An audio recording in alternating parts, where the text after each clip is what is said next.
욥기서 33장 4절입니다. 하나님의 영이 나를 지으셨고 적는 자의 기운이 나를 살리시느니라. 하나님의 영이 나를 지으셨습니다. 그리고 그분의 입기운으로 나를 살아있는 존재가 되게 하셨다. 창세기 2장 7절 보겠습니다.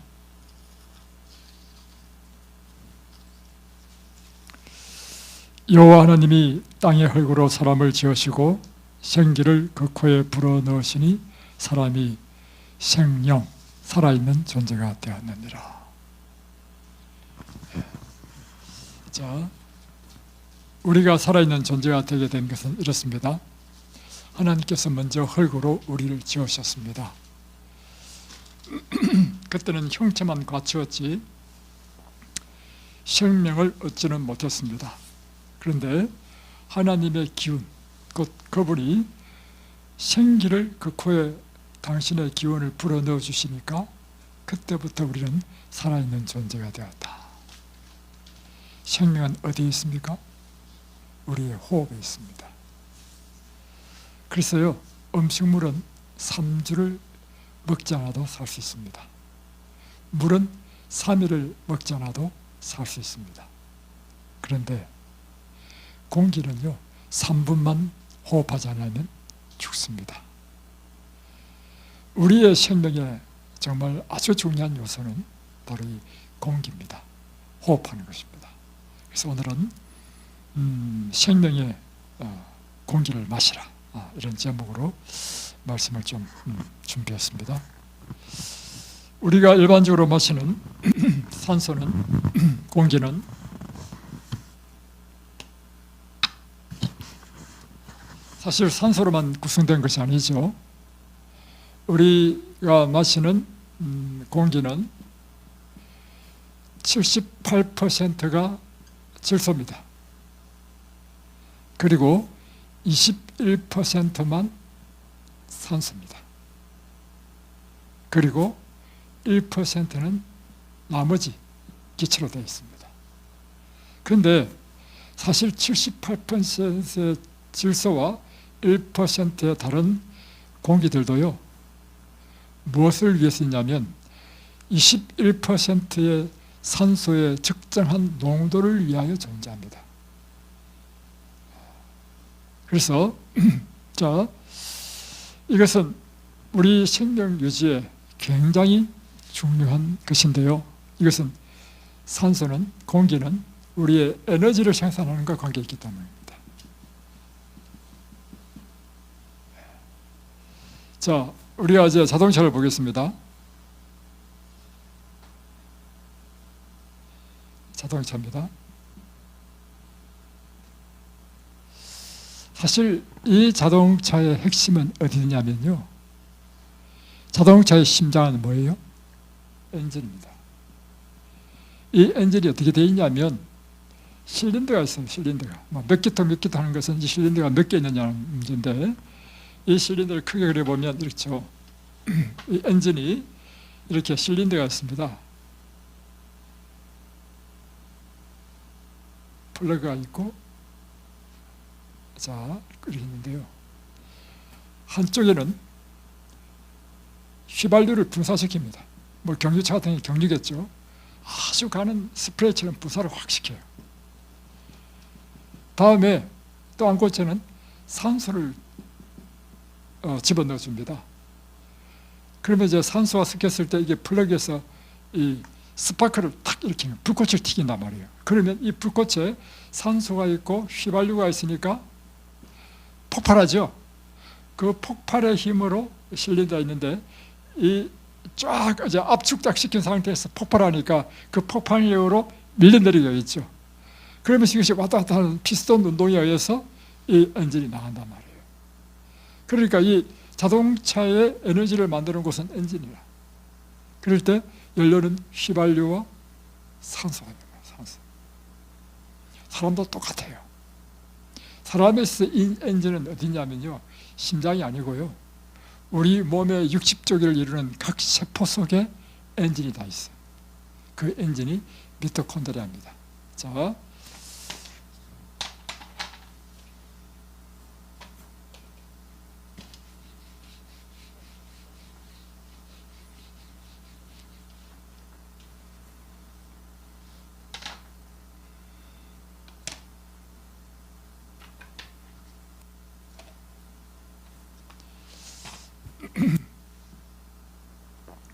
우리 몸에 있는 60쪽의 세포 중에 하나만 딱 보면 이렇습니다. 핵이 있죠.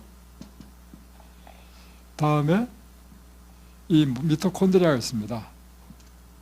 이걸 미토콘드리아라고 부릅니다. 이게 보통의 세포 속에는 한 세포에 200개 정도 있습니다.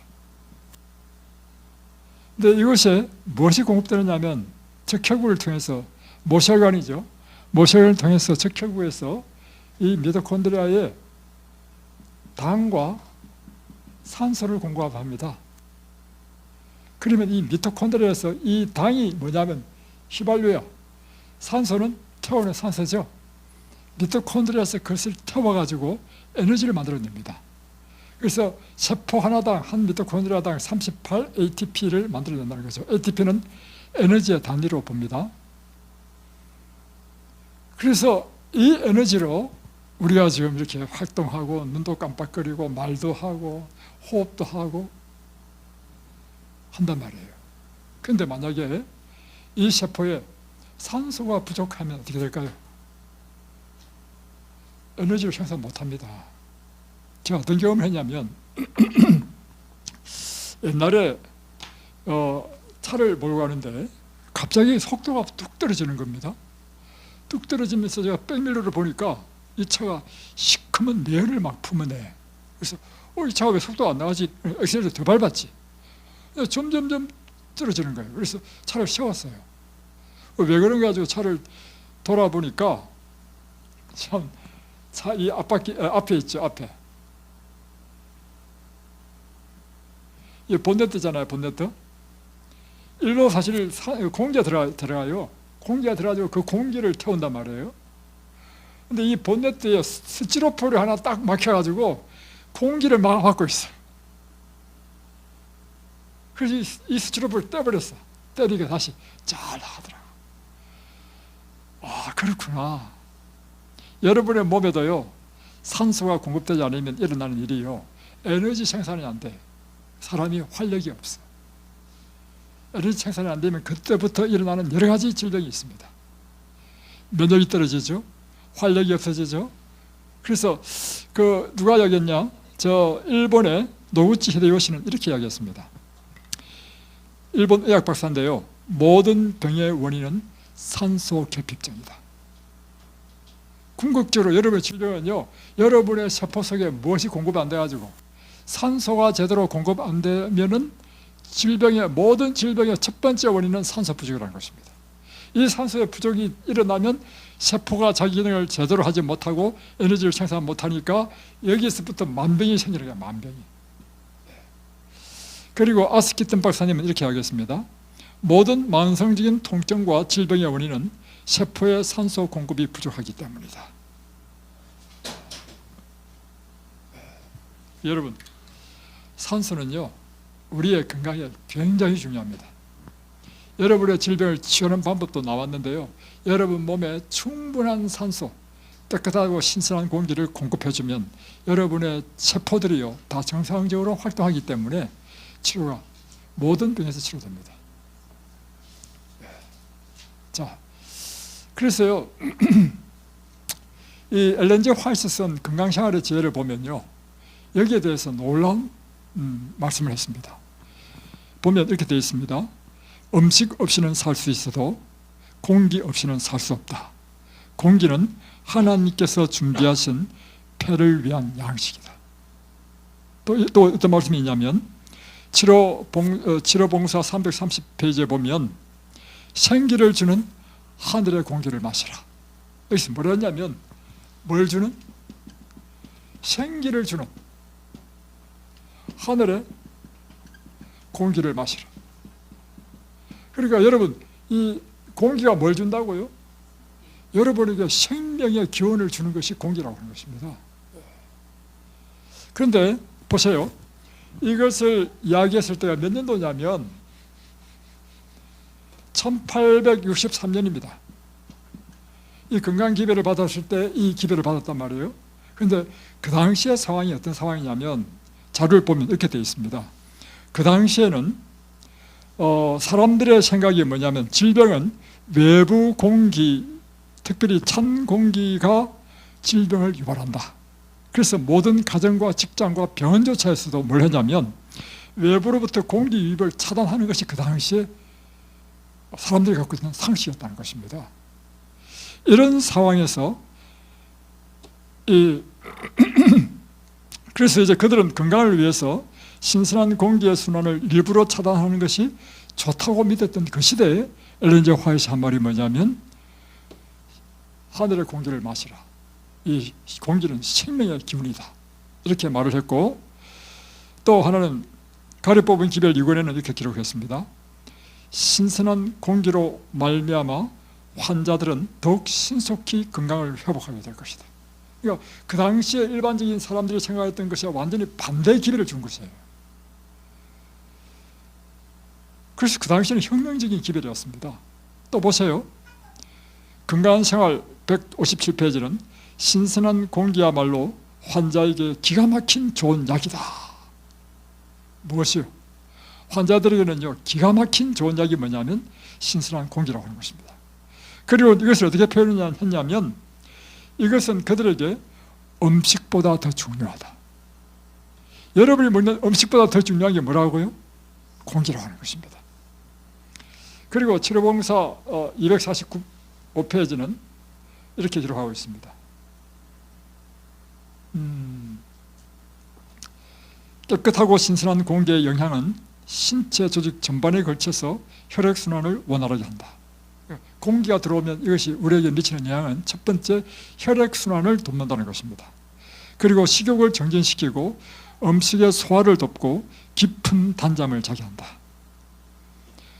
공기는 신체를 신선하게 하고 굳세고 건강하게 해주고 정신을 침착하게 해주고 평온함을 해준다. 평온하게 해준다. 그만큼 공기는 이렇게 우리의 소화, 식욕, 잠, 신체를 강건하게 만드는 것, 정신적으로 침착하고 평온하게 만드는 것, 이것이 다 무엇이 달리냐면 신선한 공기와 관계가 있다. 그 당시로서는 혁명적이었습니다. 왜냐하면 외부 공기를 차단하는 것이 건강에 좋다고 믿었던 그때. 그래서 어떤 글에는 이렇게 나와 있습니다. 내가 하늘로부터 받은 빛이다 표현했는데 그것을 제가 적어놨는데 못 찾겠습니다. 심지어 어떻게 표현했냐면 이렇게 표현했습니다. 이와 같이 공기를 신선한 공기를 공기가 우리 건강에 참으로 중요하다고 나에게 하나님께서 빛을 비추셔 주셨다. 직접 하나님께서 나에게 계시를 주셨다는 말씀이에요. 자, 그런데 이제 세월이 지나가지고요, 이제 의학이 발달됐잖아요. 그래서 드디어 100년이 지난 1900년대에 와가지고 1900한 80년대에 와가지고 노벨 의학상을 탄 사람의 독일 생리학자인데요, 세계적인 암 전문가입니다. 이분이 뭐라고 이제 연구해서 발표를 했냐면 이렇게 했습니다. 암세포의 발생은, 독일 바르브루크 박사입니다. 암세포의 발생은 산소의 부족에 있다라고 확실히 단정할 수 있다. 여러분의 암은요, 무엇에 기인한 것이라고요? 여러분의 몸에 산소가 부족하게 되면 정상세포가 견디지 못하고 암세포가 된다는 것입니다. 이걸 발표해가지고 노벨 의학상을 받았습니다. 거기다가 스위스 바젤대학교 니콜라 케토 교수 연구팀은 또 뭘 발견했냐면 암세포가 충분한 산소를 공급받지 못하게 되면 새로운 산소를 찾기 위하여 1차 종양을 떠나서 다른 부위로 전이를 한다. 그러니까 쉽게 표현하면 암이 생긴 원인도 뭐 때문에? 산소 부족이고 이 암이 다른 데 전이되는 것도 계속해서 산소가 부족하면 이 1차 종양에서부터 산소를 찾기 위해서 다른 데 옮긴다는 거예요. 이게 바로 전이야, 전. 그래서 이렇게 또 질문했습니다. 그렇다면 원바람 세포에 산소를 충분히 공급해주면 전이를 막을 수 있습니까? 하니까 예, 그렇습니다. 두 번째 질문은 이것입니다. 그러면 암의 전이를 막을 뿐만 아니라 기존의 암 환자에게도 산소를 충분히 공급하면 암의 사이즈가 점점 줄어듭니까? 예, 그렇습니다. 놀라운 연구 결과죠. 여러분이 식사가 참 중요하잖아요, 환자들에게. 그처럼 여러분에게 정말 중요한 게 있는데 무엇이냐면 산소야. 자, 이 문제에 대해서 오늘 한번 보십시다.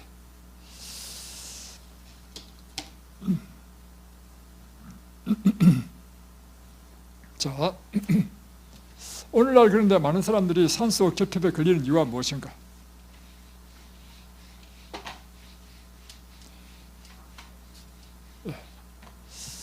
예, 오늘날 많은 사람들이 산소가 부족해서 다양한 질병에 걸리는 이유.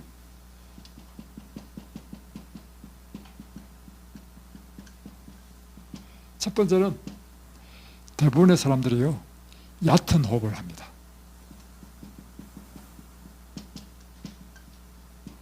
얕은 호흡이 뭐죠? 예, 흉식 호흡. 흉식 호흡이 왜 안 좋으냐면, 산소 부족을 일으키냐면 이렇습니다. 여러분의 폐가요,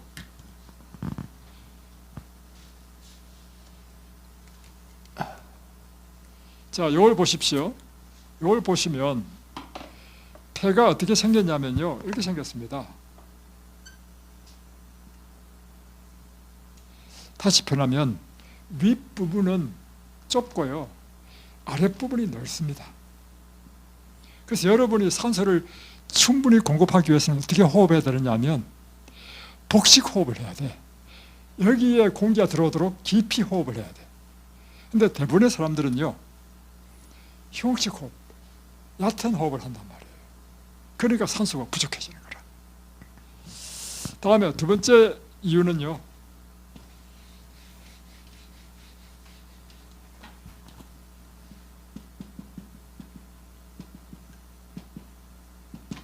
실내 생활입니다. 옛날에 사람들은요, 남자와 여자 간에 거의 다 옥외 생활이었습니다. 남자는요, 열심히 막 짐승 찾아 나서고 밭을 갈고, 여자는 또 하여튼 그렇게 했단 말이에요. 근데 요즘은요, 남자와 여자가 다 실내에서 일하고 자고 먹고 다 합니다. 그래서 심지어 90% 이상이요, 실내 생활한다는 것입니다. 실내는요, 실외, 바깥보다 절대적으로 산소가 부족합니다. 그래서 환자들은요, 반드시 실외 생활을 해야 된다. 이해되시죠? 다음에 또 세 번째는 산소를 우리 몸에 충분히 집어넣을 수 있는 방법은요, 운동입니다. 다시 말하면 오늘날 현대는요, 무활동, 운동뿐만 아니라 신체 활동을 다 합니다. 그래서 사실은 여러분의 직업 가운데 좋은 직업은요, 우리 몸을 움직이면서 하는 직업이 더 좋아요. 근데 돈은 누가 더 많이 벌었냐면요, 머리 쓰는 직업이 더 돈을 많이 벌고요. 그러니까 전부 다 머리를 쓰려고 하죠. 제 사돈이요, 제가 볼 때는 우리나라의 어떤 최고의 목조 건축가입니다. 우리 저 숙소를 다 우리 사돈이 지었어요. 그러니까 고등학교 졸업하자마자 이분이 대학교 딱 입학하려고 할 때 아버님이 돌아가셨어. 그래서 할 수 없이 이제 산업 현장에 뛰어들어서 이제 그때부터 집짓기 해가지고 지금 60이 다 돼야 하니까 60이 넘은지 모르겠습니다. 그러니까 이 분야에만 엄청나게 많은 제자를 길러낸 사람인데요, 진짜 너무너무 좋아. 그 무거운 그 나무 얼마나 무거운지 아십니까? 그걸 막 들고 다니고 못질하고, 이게 사실은 건강한 생활입니다. 이런 사람은요, 신체적인 활동을 할 때 우리 폐는요, 더 많은 산소를 요구하기 때문에 더 많은 깊은 한 20배 이상의 산소를 집어넣는다는 것입니다. 그러니까 건강하죠. 그러나 대부분의 지금은 실내에서, 그래서 의자에 앉아가지고 쪼르고 있으니까 이 폐가 눌려버려. 폐가 눌려가지고요, 깊은 호흡이 안 됩니다, 여러분. 이것이 바로 현실이라는 거죠. 그래서 세 번째는 오늘날 현대인이 다 실내 생활과 함께 신체 활동이 너무 적다. 다음에 네 번째는 현대는요, 공해가 없는 데가 없어. 공해 때문에 어딜 가든지, 특별히 도시생활. 현대인의 산소 부족 이유는 도시생활입니다. 도시생활의 특징은 공해가 많습니다. 그래서 다음에 다섯 번째는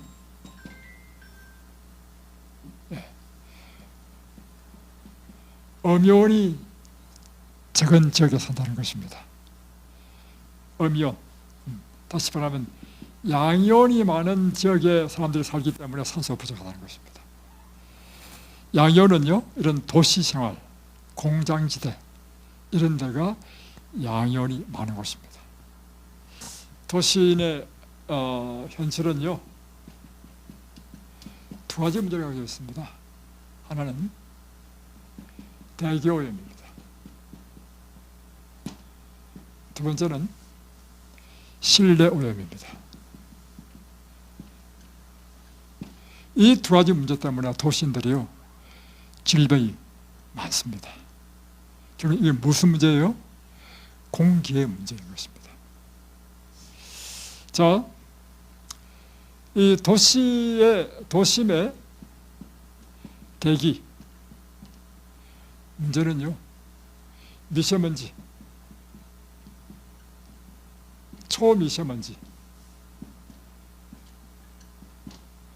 그리고 아방산가스, 오존, 다음에 이산화질소, 일산화탄소, 다음에 휘발성, 유기화물, 그뿐만 아니라 중금속, 이것이 공해입니다. 공해. 이런 것들로 지금 가득 차 있는데요, 이것이 어디서 나오느냐면 도시의 공해의 70%는요 자동차 배기가스 에서 나온다는 겁니다. 나머지 30%가 어디서 나오냐면 화력발전소라든가 공장이라든가 이런 다양한 곳에서 나온다는 것입니다.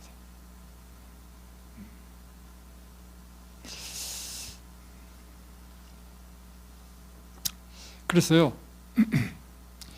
제가 사실은 일찍 이제 건강기별을 받아들이고 저는 공기 좋은 곳에 찾아가서 살았습니다. 한 20년 전부터요.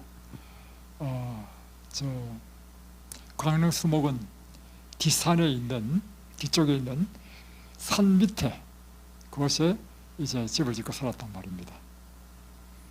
그러다가 이제 제가 뭐 교회를 개척한다고 해서 분당으로 이제 가게 됐습니다. 그래서 분당이 그래가 머니까 출퇴근이 좀 힘드니까 이제 우리 집은 전세를 주고 제가 이제 분당에 가서 전세를 이제 얻었습니다. 분당이 그래도요 좋은 동네잖아요. 천당 밑에 분당입니다. 들어보셨나요? 그런데도요, 저는 못 살겠더라고요. 이 공기가 나빠가지고. 세 가지인데, 첫 번째는 뭐냐면 끊임없이 자동차의 소음 소리. 두 번째는 불빛 때문에. 밤에도 이게 바깥에서 불이 다 켜 있으니까 불빛이 들어오는데 그 불빛이 아주 힘들고. 세 번째는 분당이 공기가 나쁜 데는 아닌데도 불구하고 저는 아주 힘들었습니다. 오늘날 문제는요 그렇습니다. 역세권이 사실 제일 비싼 아파트잖아요. 근데 사실 알고 보면 역세권 아파트가 제일 안 좋은 아파트입니다. 우리나라는 잘못돼가지고요, 살기 좋은 곳은 아파트 값이 싸고 살기 안 좋은 곳에서는 아파트 값이 더 비싸. 여러분, 건강을 위해서는요, 변두리가 더 낫습니다. 먼저 대기오염과 미세먼지를 보면요, 특별히 이제 오존 한번 볼까요? 오존, 스모그라는 거 있죠. 스모그라는 것은 뭐냐면 오존, O3가 이제 이 도시의 공해와 만나가지고 뿌옇게 되는 것, 남산에서 내려다보면 막 짙은 검은 청이 있는 게 있잖아요. 그 스모그입니다. 이것은 자동차 또는 화력발전소, 인도에서 나오는 질소 화합물들하고 이제 강한 햇빛, 자외선과 결합하게 되면 화학 반응을 일으켜서 오존이 되는데, 이 오존은 이 스모그의 원인이 됩니다. 그런데 이것은 호흡기 질환, 특별히 또 심혈관 질환, 폐암, 만성 염증, 알러지, 또 면역이 떨어지고 기관지와 관계되는 이런 모든 질병을 일으킵니다. 또 하나는 이 대기오염이 산성비를 일으킨 것이죠. 그래서 여러분이 아무리 깨끗한 곳에 있다 할지라도요, 피할 수 없는 것은 다른 데서 생긴 이 산성비가 구름을 타고 와가지고 우리 집에 뿌려버리면 우리와 관계없이 그 더러운 것이 우리 집에 떨어지는 것입니다.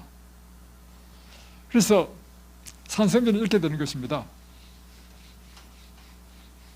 pH 농도가 5.6 이하인 것은 산성이 아주 강한 것이거든요. 이 산성비를 맞으면요, 수목이 황폐화되어 버립니다. 그래서 독일의 어떤 지역에는요, 이 산성비를 맞아가지고 수목의 60%가 완전히 황폐화되고요, 체코 공화국에는 내가 사진을 봤는데 나무들이 전부 다 벌거벗었어. 이유는 산성비 때문에 그런 것입니다. 그리고 어딘가 스웨덴에는 18,000개의 호수가 이 산성비 때문에 대부분의 그 호수에 있는 물고기가 다 멸종이 됐다는 것입니다. 아주 놀랍죠. 그래서 여러분, 비 맞으면 안 됩니다. 반드시 우산을 쓰세요. 그런데 산성비는 어떻게 되느냐면 이렇습니다. 이제 공장, 도시 이런 데서요, 매연들을 막 뿜어내잖아요. 그럼 이것이 이제 구름이 됩니다. 구름이 돼가지고 이 구름이 바람 따라 움직이잖아요.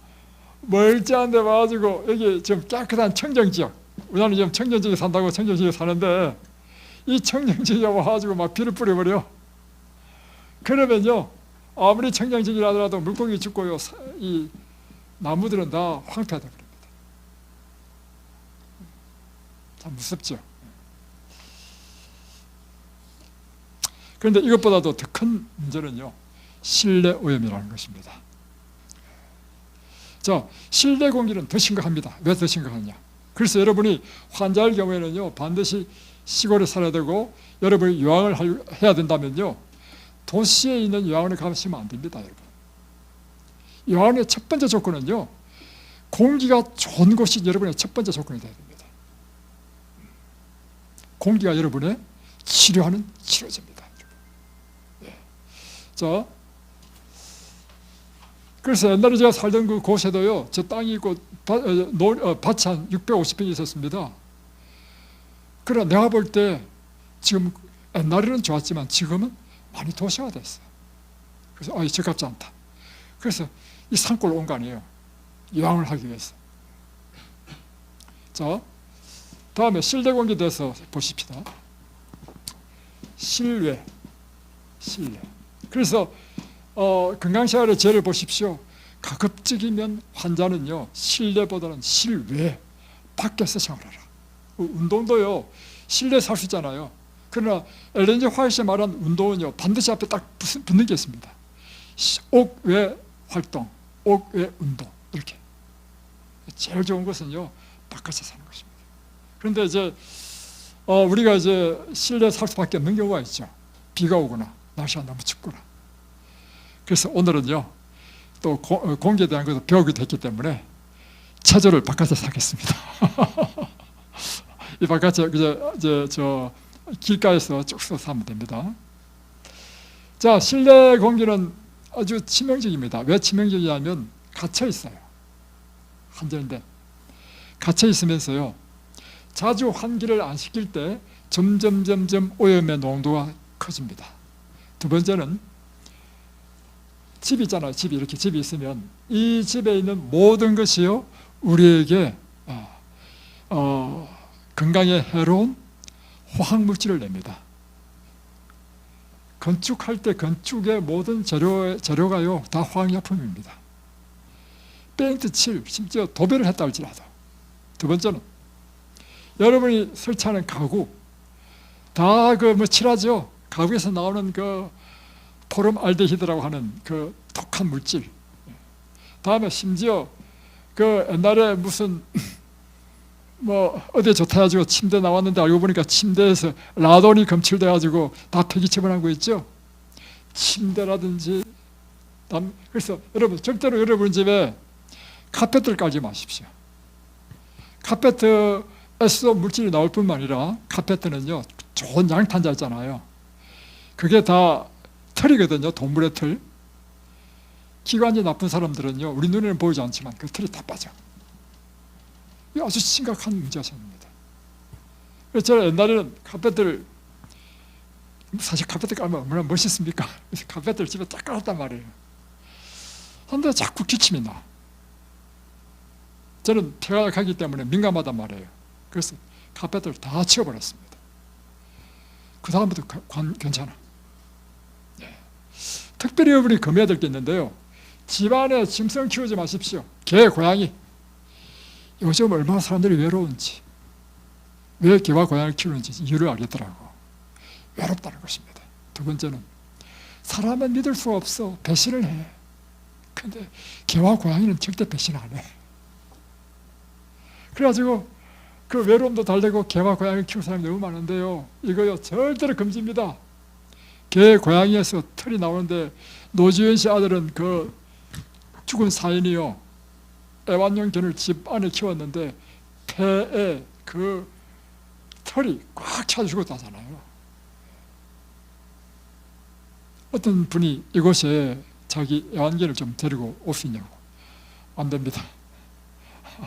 절대 안 됩니다. 우리는 이곳에는요, 개나 고양이 데리고 올 수 있는 데가 아닙니다. 그래서 우리는 개도 안 키워요. 네. 자, 그래서 위에 보면 이렇게 되어 있습니다.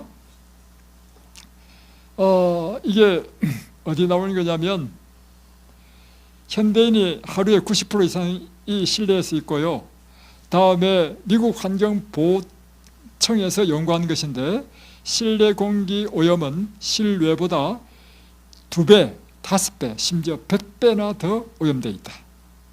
다음에 WHO는요, 이제 그 오염된 물질이 우리 폐에 전달되는 그 확률이요, 실외보다 1000배나 더 높다는 것입니다.密폐되어 있고 그것이 오래 머물기 때문에. 그래서 우리가 실내 방에는 언제만 계시느냐 하면 잠잘 때, 또 쉴 때, 또 독서할 때, 이럴 때만 계시고, 가급적이면 날씨가 따뜻하면 이렇게 천연계에서 이렇게 앉아 계시더라도 천연계에서 이렇게 계시는 것이 좋다는 것입니다. 또 이제 마지막으로 한 가지만 더 본다면, 실내 오염의 가장 큰 주법은요, 요리입니다. 요리. 요즘은 다 요리하는 주방이 다 집안에 다 있잖아요. 집안에. 그렇죠? 집안에 있는데, 요리할 때 첫 번째는 이 가스레인지를 사용해야 될 경우에 가스레인지가 공기를 태우기 때문에 공기가 희박해지고, 다음에 공기를 태우면서 LNG든 LPG든 관계없이 그게 다 석유 제품이잖아요. 천연 가스잖아요. 화학물질이 나옵니다. 태우면서. 일산화탄소, 이산화탄소, 다음에 아까 했던 여러 가지 화학물질이 많이 나와. 세 번째, 거기다가, 그래서 여러분 집에 주방 조리 기구가 가스레인지면요, 다 버리십시오. 전기레인지로 다 바꾸십시오. 다음에 세 번째는, 이곳에서 이제 요리를 할 때 생선을 굽는다라고 하면요, 생선 구울 때 나오는 연기가요, 이곳에 발암물질이 나온단 말입니다. 이 연기가 미세먼지가 되는데, 이 미세먼지 농도가 심지어 몇 배 되냐면, 일반적으로 요리를 하지 않을 때 미세먼지가 집안에서 70이란 얼마냐면, 주택의 평상시 농도가 초미세먼지가 49이고 휘발성 유기화합물이 636이었습니다. 그런데 생선을 구울 때는 초미세먼지가 3480. 자, 49였는데 이것이 얼마냐면 3480 마이크로그램 퍼 세제곱미터. 몇 배입니까? 70배 이상이 되는 거예요. 그래서 이게 2015년도에 국립암연구센터에서 발표를 했는데요, 여성의 폐암 환자의 87.8%가 흡연을 전혀 하지 않는 사람이라는 것입니다. 그 이유가 뭐죠? 실내 공기 오염 때문입니다. 특별히 조리실에서 조리할 때요, 튀김요리를 하게 되면 치명적입니다. 튀김요리를 자주 하잖아요. 폐암 걸립니다. 자, 그런 분을 봤습니다. 그래서 여러분이 특별히 굽는 것은 안 하는 게 좋습니다. 그래서 우리 요리에 보면 그런 게, 기름 전혀 안 쓰죠. 구울 때 기름이 태워질 때 발암물질이 나온단 말이에요. 기름 쓰지 마시고, 두 번째는 굽요리는 가급적이면 하지 마시고. 자, 그래서 여기 보면 이 말씀이 있습니다. 엘렌 G 화이트 쓴 글에 보면 1902년에 받은 계시입니다. 옥외 생활은 건강과 행복을 얻는 수단이다. 신선한 공기는 자체 속에서 건강과 생명을 갖고 있다. 그러니까 신선한 공기 자체가 우리에게 건강과 생명을 준다는 것입니다. 자연은 저들의 영육간에 모든 질병을 고쳐주는 위대한 의사이다. 그러니까 병자들은 어디로 가야 되느냐면 위대한 의사한테 가야 되는데 자연으로 나가는 것입니다. 자연에 가면 있는 것이 뭐냐면 숲과 나무와 이런 깨끗한 공기, 음이온이 많은 곳이 있단 말이에요. 또 건강기비를 301페이지 이렇게 나와 있습니다. 소나무와 삽목, 전나무의 향기 속에는, 다시, 소나무, 삽목, 전나무의 향기 속에는 건강에 도움을 주는 요소가 있다는 빛을 받았다. 계시를 받았는데 무슨 계시를 받았냐면, 소나무, 전나무의 침엽수림이 있죠. 침엽수림에는 건강에 도움을 주는 어떤 물질이 있다는 것을 계시를 받았다는 것입니다. 그리고는 뭐라 했냐면, 또 가정과 건강 217페이지는 소나무와 삽목, 전나무 향기에는 생명을 주는 요소가 있다 이렇게 했단 말이에요. 이게 언제 발표했냐면 1800년도에 발표한 거야. 그런데 그로부터 한 몇십 년 지난 다음에 1937년 소련의 토킨이라는 화학자가 뭘 발견했냐면 피톤치드라는 물질을 발견했습니다.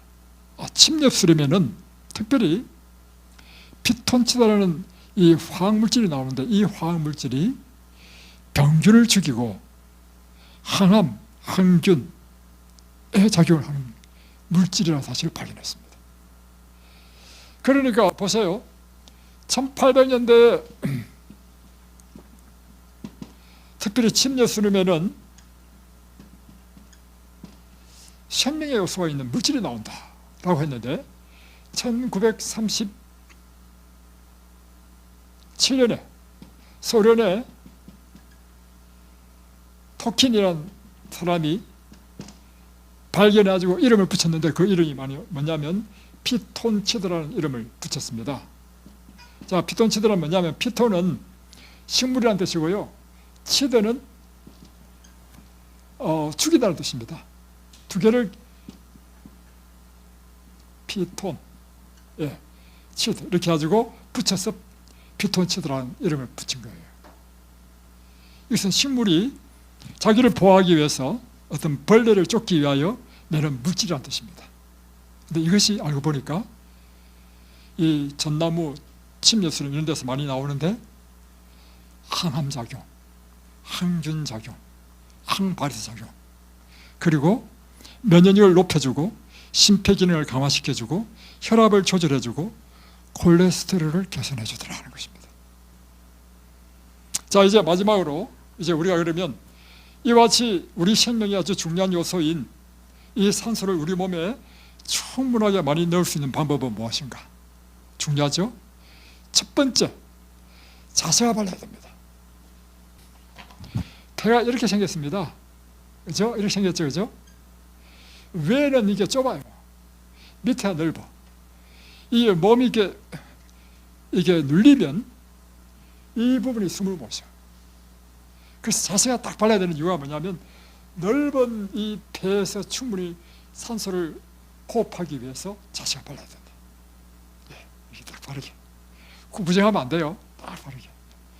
예, 다음에 두 번째는 호흡을 압박하는 옷을 입지 말라는 것입니다. 요즘은 그렇지 않은데 옛날에는 여자들이 멋을 내기 위하여 처녀들이 특별히 그렇게 하죠. 허리를 짤쭉하게 하잖아요. 그 고통스럽게. 그래서 지난번에 제가 우연히 텔레비를 봤는데 어떤 분이 불임으로 고통당한 이야기를 하더라고. 근데 그 원인이요, 결혼식 때 그 드레스잖아요. 그 꽉 조이는 드레스를 입은 이후에 이게 유산이 되고 아기가 안 생기더라는 것입니다. 그건 뭐 특별한 경우인지 모르겠지만 그만큼 좋지 않다. 세 번째는 복식호흡을 하라. 복식호흡이라는 뜻은 뭐냐면 숨을 쉴 때요, 배가 볼록볼록 나와야 돼. 한번 숨 쉬어 보십시다. 자, 손을, 여러분의 한 손은 배, 한 손은 가슴에 얹어 보십시오. 자, 숨을 쉰 다음에 어떤 손이 움직이는지 한번 해보세요.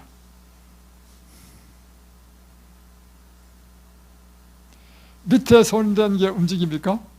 그럼 여러분은 복식호흡하는 것입니다. 위에 손이 움직이면 그건 얕은 호흡을 하는 것입니다.